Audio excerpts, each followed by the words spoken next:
சத்தமா சொல்லமா ஹல்லேலூயா.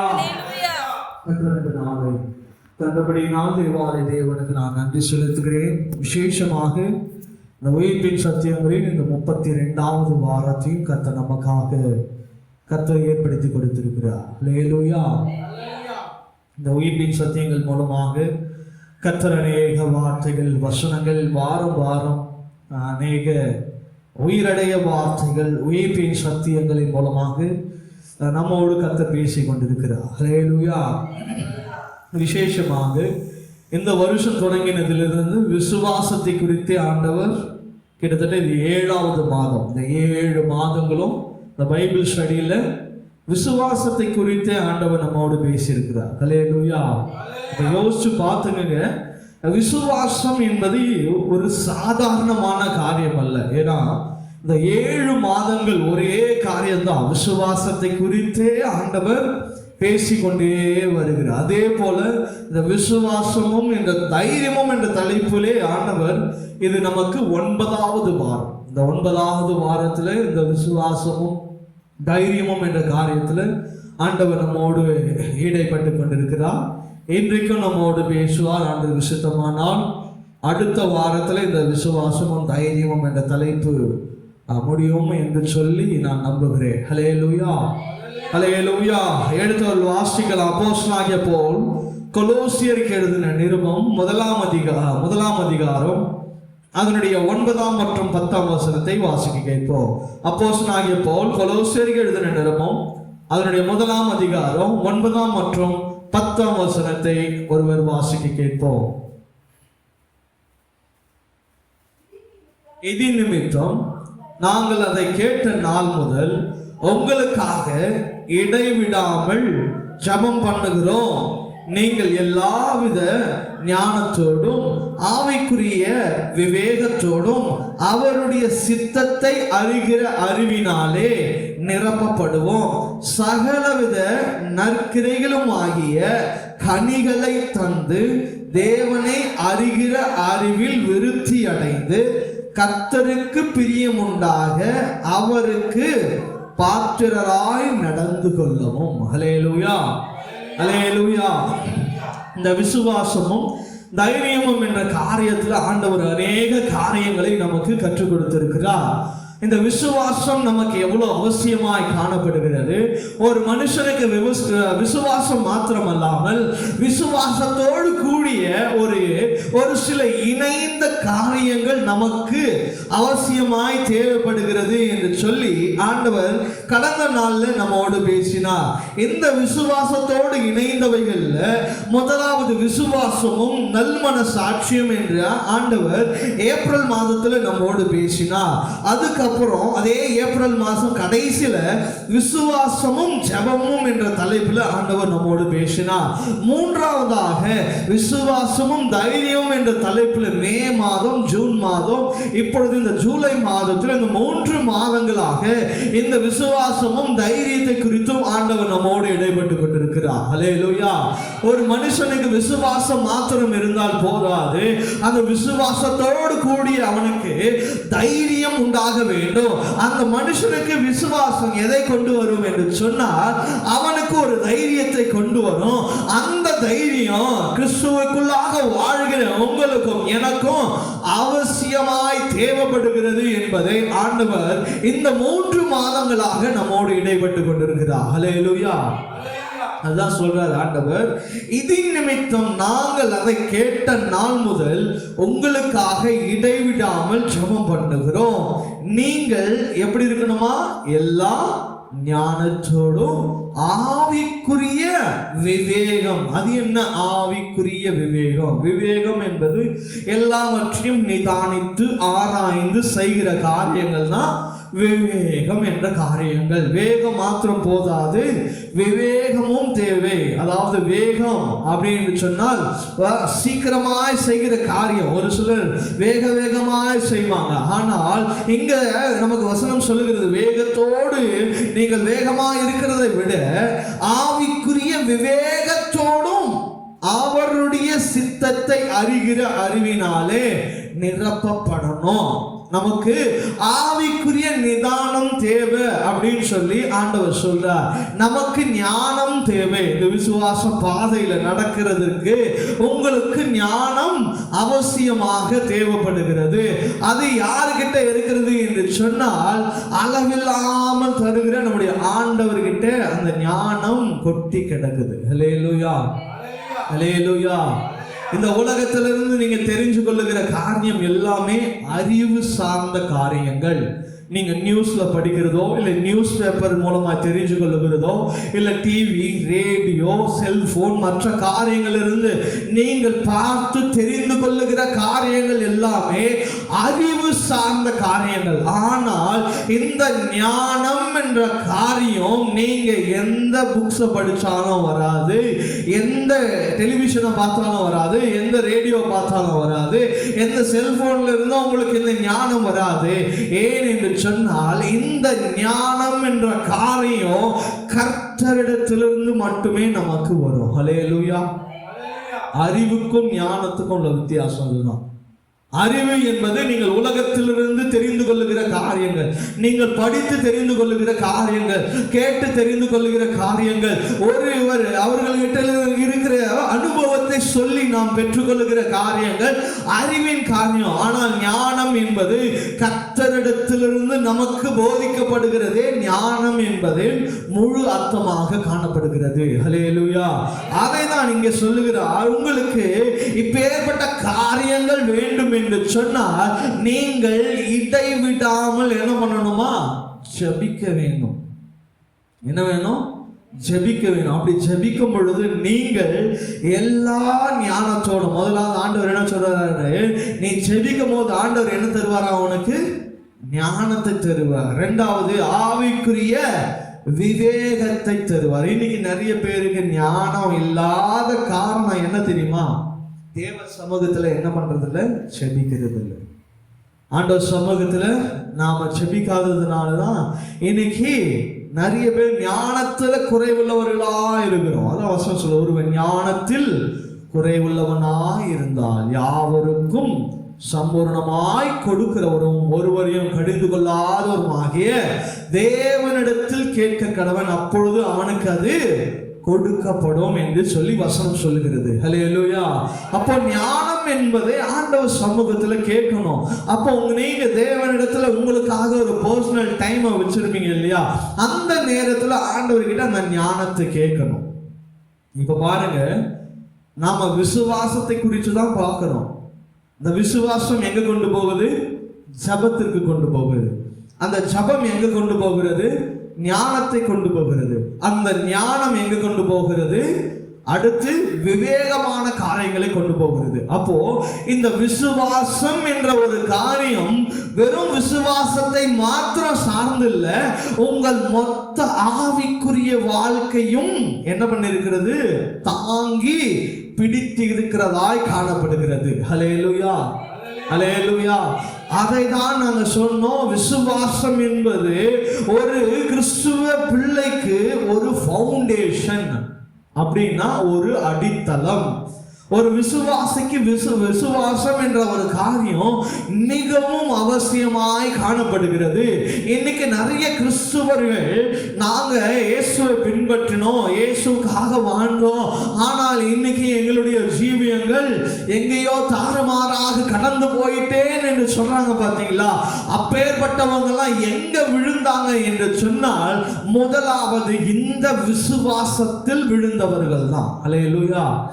இன்னைக்கு இயேசுவை பின்பற்றாமல் தூர போறாங்க இல்லையா?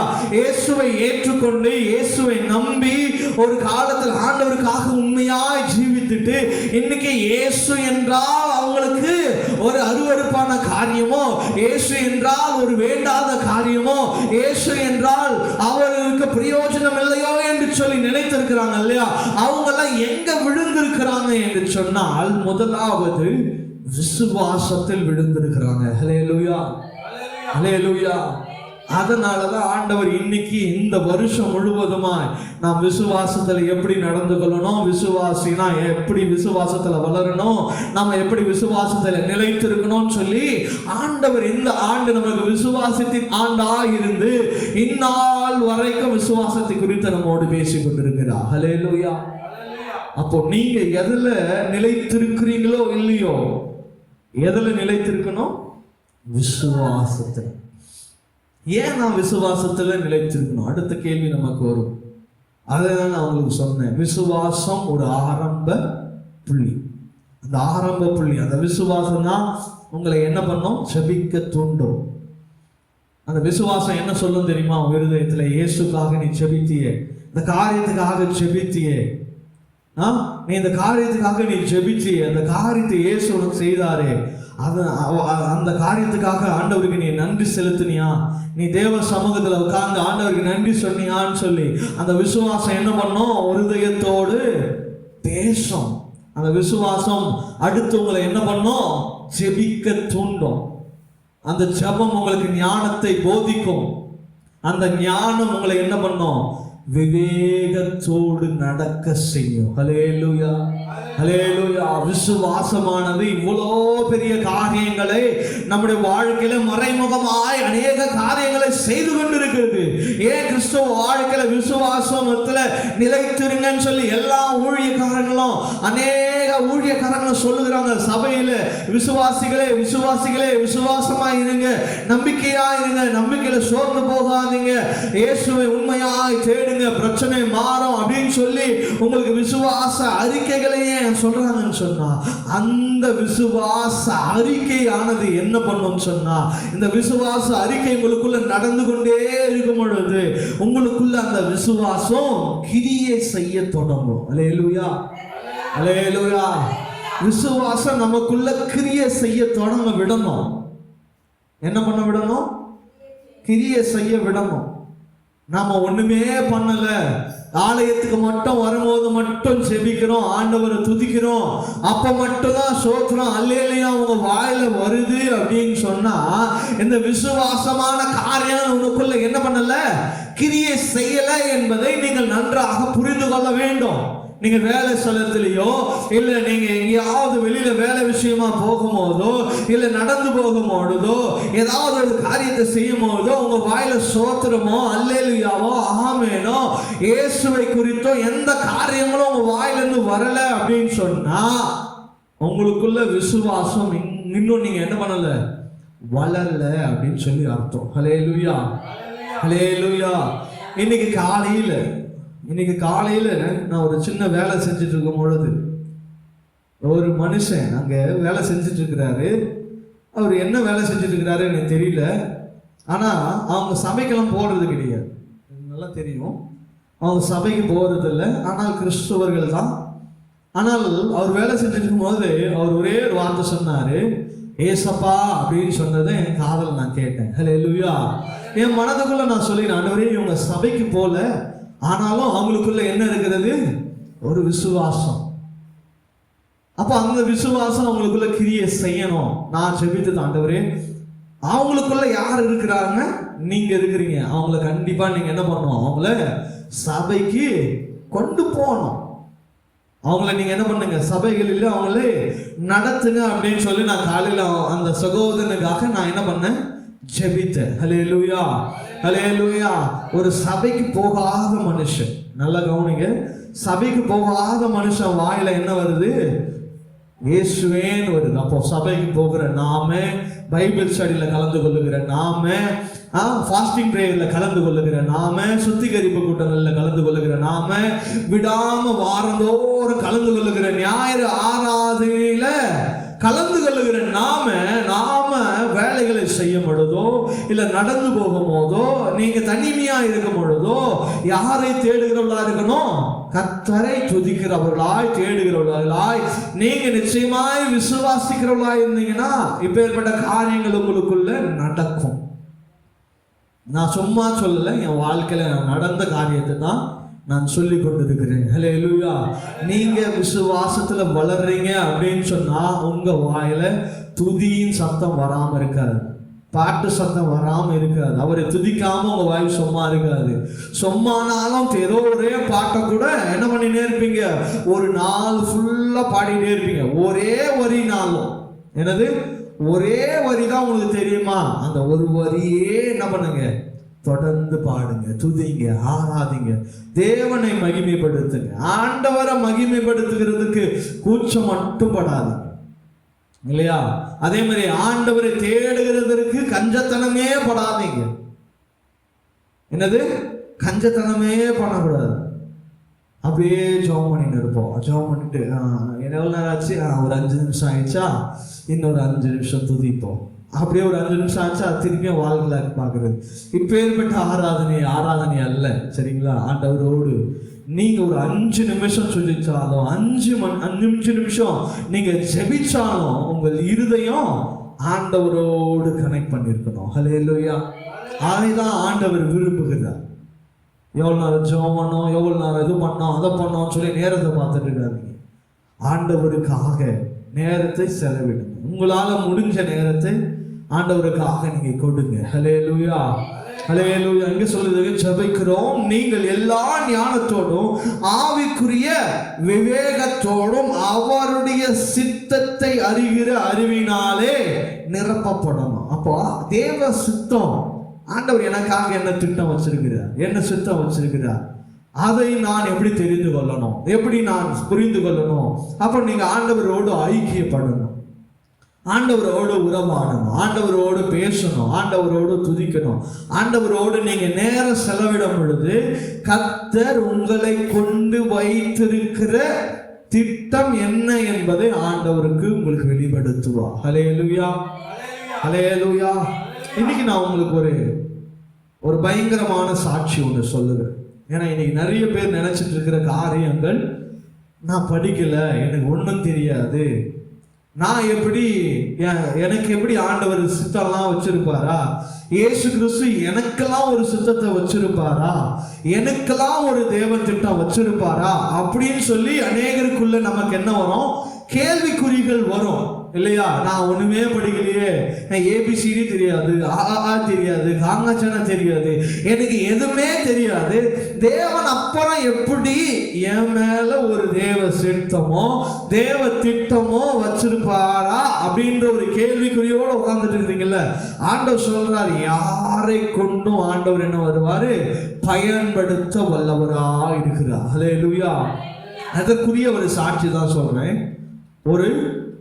ஒரு படிக்காத ஸ்திரீ, இந்த சாட்சி நீங்க கேட்டிருப்பீங்களா? நான் சொல்லலை அந்த சாட்சி. நீங்க ஒருவேளை வேற யாராவது ஊழியக்காரங்க சொல்லி அந்த சாட்சியை கேட்டிருப்பீங்களான்னு தெரியல. அந்த சகோதரியை நான் நேராக பார்த்துருக்கிறேன், அவங்களுடைய பிரசங்கங்களை கேட்டிருக்கிறேன், அவங்களுடைய சாட்சிகளை நான் நேரடியாகவே கேட்டிருக்கிறதுனால சொல்லுகிறேன். அவங்க படிக்க தெரியாதவங்க, இந்த பாசிமணி ஊசிமணி எல்லாம் விற்பாங்க தெரியுங்களா? நம்ம என்ன சொல்லுவோம், அவங்கள நரிக்குறவர்கள் என்று சொல்லுவாங்க இல்லையா? அப்பேற்பட்ட குடும்பத்தை சேர்ந்தவங்க அவங்க. இயேசு கிறிஸ்து அவங்களை தெரிந்து கொண்டார். அந்த குடும்பத்துல அவங்களை தெரிந்து கொண்டதுனால அவங்க குடும்பத்துல அவங்களை என்ன பண்ணல, யாருமே ஏற்றுக்கொள்ளவில்லை, அடிச்சு அவங்கள என்ன பண்ணிட்டாங்க, துரத்திட்டாங்க. துரத்தினது மாத்திரம் இல்லாம அவங்க சொன்ன சாட்சி, அவங்களை அந்த ஊர்ல இருந்து நிர்வாணமாய் ஓட்டு துணி இல்லாம அவங்கள அந்த ஊரை விட்டு அடிச்சு துரத்திருக்கிறாங்க. அப்படி அவங்க போய் ஆண்டவரை தெரிஞ்சு கொண்டு ஒரு சகோதரி மூலமாக அவங்க தொடுபட்டு அவங்க கர்த்தருடைய ஊழியத்தை அவங்க என்ன பண்ணிருக்கிறாங்க, செஞ்சு கொண்டிருக்கிறாங்க. ஹல்லேலூயா, ஹல்லேலூயா. அவங்க தீர்க்க தரிசனமாய் சொல்லப்பட்ட அநேக காரியங்களை நான் கேட்டேன். ஆண்டவர் அவங்க மூலமாக எனக்கு ஒரு வார்த்தையை சொன்னால் அந்த வார்த்தை என் வாழ்க்கையில நிறைவேறினதுனால நான் சொல்லுகிறேன். ஏன்னா நிறைய எல்லாரும் சொல்லுகிற வார்த்தைகள் எல்லாம் நான் நம்ப மாட்டேன் இல்லையா? நான் அநேக கேள்வியோடு இருக்கிறவன், அநேகரை நான் நம்ப மாட்டேன். எப்படி நான் தீர்க்க தரிசனம் சொல்றேன் அப்படின்னு சொல்லி நீ எல்லாரும் சொல்லுகிறதெல்லாம் நான் நம்ப மாட்டேன். என் வாழ்க்கையில நிறைவேறிச்சுன்னா நான் என்ன பண்ணுவேன், நம்புவேன். நான் அவங்களோடு ஒரு கேள்வியோடு தான் போனேன். என்னடா இவங்க எல்லாருக்குமே தீர்க்க தரிசனம் சொன்னாங்களே, நமக்கு எந்த வார்த்தையுமே சொல்லலையே அப்படின்னு சொல்லி முதல் நாள் போட, 2வது நாள், 3வது நாள், கடைசி நாள், இன்னைக்கு நமக்கு ஏதாவது சொல்லுவாங்களா, ஏதாவது பேசுவாங்களா அப்படின்னு நினைச்சேன். ஆனால் கடைசி வரைக்கும் அவங்க என்கிட்ட எதுவுமே சொல்ல. ஏன்னா அவங்க உட்கார்ந்துட்டு இருக்கவங்களை ஒருத்தரையா எழுப்பி ஆண்டுடைய வார்த்தையை அவங்க சொன்னாங்க. கடைசியாக நான் முடிஞ்சு அவங்க கிட்ட போய் நான் ஜெபிக்கும் பொழுது அவங்க நான் என்ன இருதயத்துல வச்சிருந்தனோ அந்த காரியத்தை அப்படியா என்கிட்ட கேட்டாங்க. ஹல்லேலூயா. அப்பொழுதுதான் எனக்கு ஒரு விசுவாசம் வந்தது. அவங்க ஒரு சில காரியங்களை என் வாழ்க்கையில சொன்னாங்க. அவங்க சொல்லி ஒரு 6 மாதத்துல அவங்க சொன்ன காரியங்கள் என் வாழ்க்கையில நிறைவேறினது. ஹல்லேலூயா, ஹல்லேலூயா, ஹல்லேலூயா. அது மாத்திரம் இல்லாமல் அவங்களுடைய சாட்சிகளை அவங்க சொல்லும் பொழுது அவங்க எபிரேய மொழியில பிரசங்கம் பண்ணியிருக்கிறாங்க. என்ன மொழியில? எபிரேய மொழி. ஏன்னா நான் எபிரேய மொழியை படிச்சிருக்கிறேன் பைபிள் காலேஜ்ல. இருக்கிறதுல ரொம்ப கடினமான மொழி என்று சொன்னால் அது எபிரேய மொழி தான். கிட்டத்தட்ட 6 மாதங்கள் அந்த எபிரேய மொழியை நான் படித்தேன். அது ரொம்ப ரொம்ப கடினமான மொழி. அந்த மொழியில என்ன பண்ணியிருக்கிறாங்க? அவங்க பிரசங்கம் பண்ணியிருக்கிறாங்க. யாரு பிரசங்கம் பண்ணியிருக்கிறாங்க? படிப்பறிவே இல்லாதவங்க. அவங்க சொன்ன காரியம், நான் மழைக்கு கூட பள்ளிக்கூடம் சைடு என்ன பண்ணது கிடையாது, அவங்க ஒதுங்கினது இல்லை. இன்னொரு சாட்சி அவங்க சொன்னாங்க, எந்த தேசத்துக்கு அவங்க கடந்து சொல்லுகிறாங்களோ அந்த தேசத்தின் மொழியில கர்த்தர் அவங்களை பேசுறதுக்கு பலனை தந்திருக்கிறார். ஹல்லேலூயா. இப்ப தமிழ்நாடு வந்தாங்கன்னா அவங்க தமிழ்ல பேசுவாங்க. இப்ப கர்நாடகா போனாங்கன்னா கன்னட பாஷையில பேசுவாங்க. இப்ப கேரளால போனாங்கன்னா அவங்க மலையாளத்துல பேசுவாங்க. அதே போல அவங்க எபிரேய பாஷை பேசுகிற தேசத்துல போய் ஏதோ ஒரு கான்ஃபரன்ஸ்ல அவங்க என்ன பண்ணியிருக்கிறாங்க? எபிரேய பாஷையில பிரசங்கம் பண்ணியிருக்கிறாங்க. ஹல்லேலூயா. ஆங்கிலத்துல பிரசங்கம் பண்ணியிருக்கிறாங்க, பிரெஞ்சு மொழியில பிரசங்கம் பண்ணியிருக்கிறாங்க. இப்ப ஏற்பட்ட அநேக மொழியில அவங்க என்ன பண்ணியிருக்கிறாங்க? பிரசங்கம் பண்ணியிருக்கிறாங்க. யாரு? ஒரு படிப்பறிவில்லாத, படிப்புனா என்னன்னு தெரியாதவங்க ஆண்டவர் அவங்களை பயன்படுத்தியிருக்கிறார். ஹல்லேலூயா. நான் அவங்களை குறைவாக சொல்லல. கர்த்தர் அவங்களுடைய தேவ சித்தத்திற்கு, இந்த வசனத்திற்காக நான் வந்தேன், தேவ சித்தத்திற்கு அவங்க ஒப்பு கொடுத்ததினால கர்த்தர் அவர்களை பயன்படுத்தினார். ஹல்லேலூயா. இன்னைக்கு நிறைய பேர் ஆண்டவர் ஏன் பயன்படுத்த முடியலன்னு சொன்னா, தேவ சித்தம் என்ன என்பதை நாமும் அறிய மாட்டேன்றோம். தேவ சித்தத்திற்கும் நாம என்ன பண்ண மாட்டோம்? ஒப்பு கொடுக்க மாட்டேன்றோம். கர்த்தர் எனக்காக என்ன காரியத்தை வச்சிருக்கிறார் என்பதை நாமும் அறிய மாட்டேன்றோம். ஆண்டவர்கிட்டையும் கேட்க மாட்டேன்றோம், ஆண்டவரே என்ன கொண்டு என்ன திட்டம் வச்சிருக்கிறேன். ஏன்னா நமக்குள்ள இருக்கிற காரியம் என்னன்னா, நான் படிக்கல, நான் படிப்பறிவில்லாதவன், என்னெல்லாம் இயேசு கிறிஸ்து பயன்படுத்த கூடுமா என்ற ஒரு கேள்வியோடு தான் இன்னைக்கு நம்ம உட்கார்ந்துட்டு இருக்கிறோமே தவிர, இயேசு என்னையும் பயன்படுத்த கூடும். நானும் பாட்டு பாடுவேன், நானும் வசனம் வாசிப்பேன், நானும் பிரசங்கம் பண்ணுவேன், அப்பேற்பட்ட அதிகாரங்களை கர்த்தர் எனக்கு கொடுத்திருக்கிறார். நானும் பிசாசை ஓட்டுவேன், நானும் என்ன பண்ணுவேன்? எல்லா காரியத்தை செய்வேன், நானும் சுகம் அளிப்பேன் என்ற ஒரு காரியத்தை நாம் இன்னும் என்ன பண்ணாம இருக்கிறோம்? அறிந்திருக்கிறோம். ஹல்லேலூயா, ஹல்லேலூயா. அப்போ கர்த்தர் உங்களுக்காக என்ன சித்தத்தை வச்சிருக்கிறாரோ அந்த சித்தத்தை முதலாவது அறிந்து கொள்ளுங்க, தெரிந்து கொள்ளுங்க. தேவ சமூகத்துல உட்கார்ந்து ஆண்டவர்கிட்ட கேளுங்க.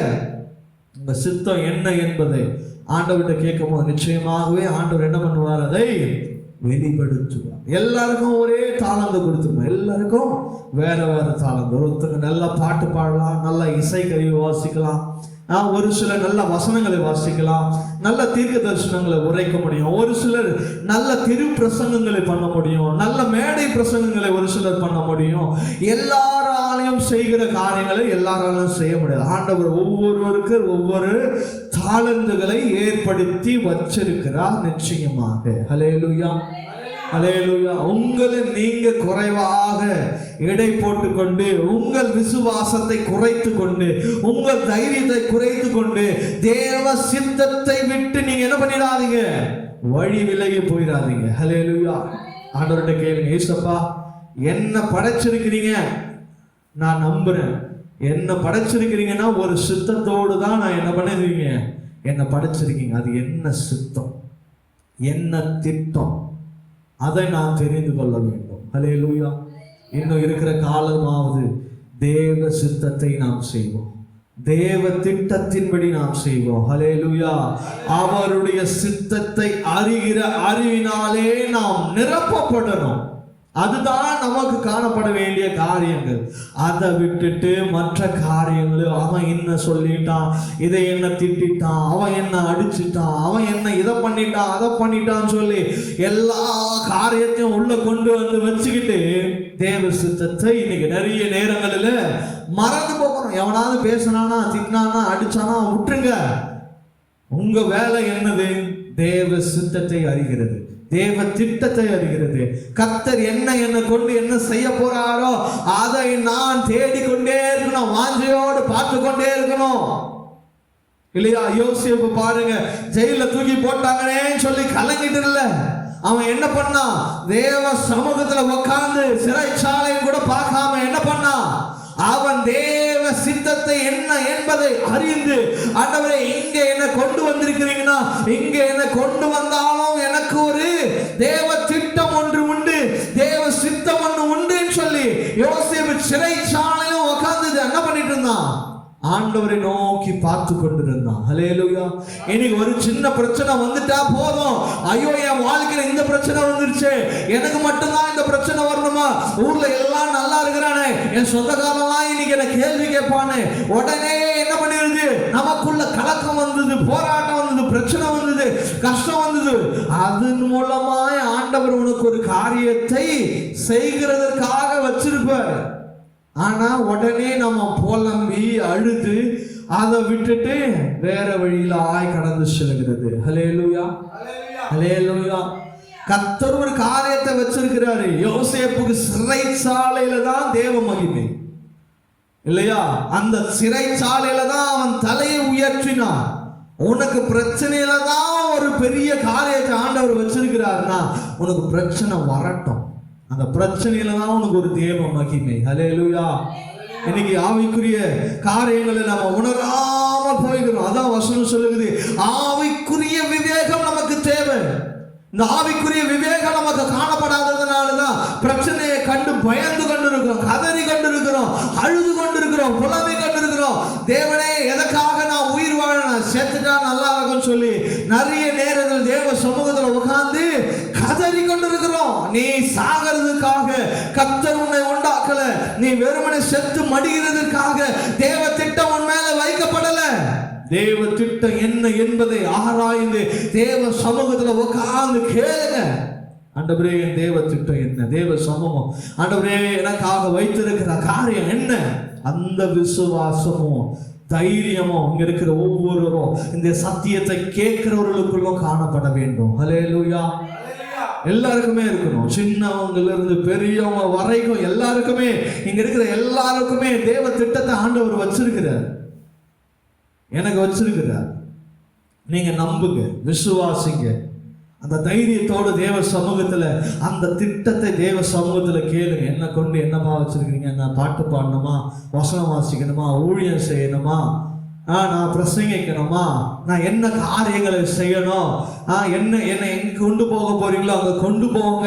ஒரு படிப்பறிவு இல்லாதவங்களையே ஆண்டவர் நமக்கு என்ன பண்ணிருக்கிறார், எவ்வளோ தூரத்தில் அவர் நடத்திருக்கிறார் என்று சொன்னா, நம்ம அவ்வளோ ஒன்றும் இல்லை, நம்ம ஏதோ ஒரு கொஞ்சம் படிக்கிற ஞானத்தையாவது ஆண்டவர் நமக்கு கொடுத்திருக்கிறார். அதை வைத்து ஆண்டவரே எனக்கு கொடுத்திருக்கிற தாளந்தை வச்சு ஆண்டவரே என் சித்தம் என்ன என்பதை நான் அறிந்து கொள்ளணும்.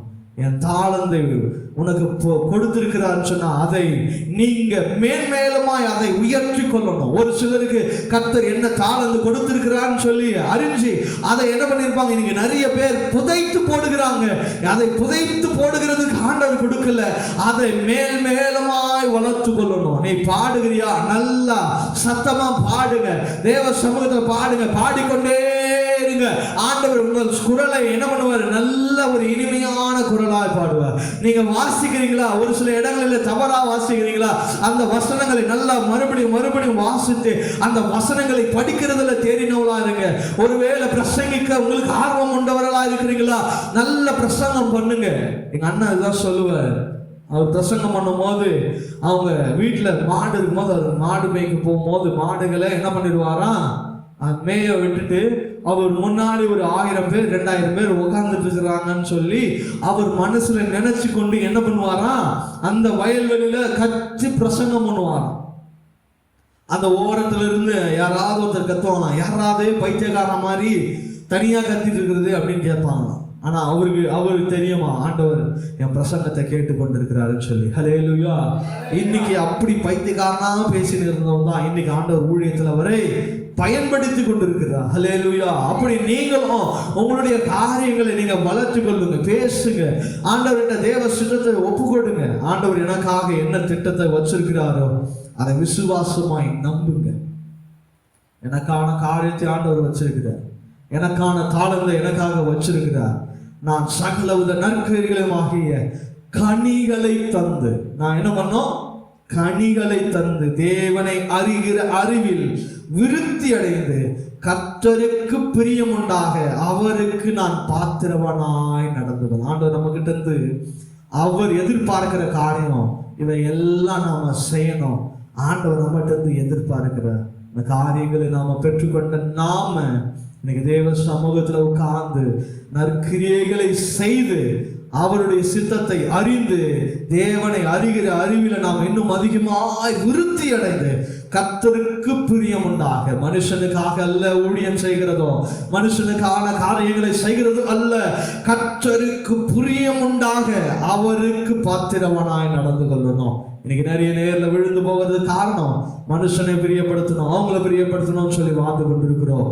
அப்படி அல்ல, கர்த்தருக்கு பிரியம் உண்டாக நான் கர்த்தருக்கு பாத்திரமானாய் வாழ கர்த்தர் நமக்கு உதவி செய்ய வேண்டும். கர்த்தர் நம்மை ஆசீர்வதிப்பார். தேவன் தாமே இந்த வார்த்தைகளை ஆசீர்வதிப்பாராக. நம்ம எல்லாம் கண்களை மூடி ஒரு விஷயம் ஆண்டவரை இன்றைக்கு நம்மோடு பேசினேன்.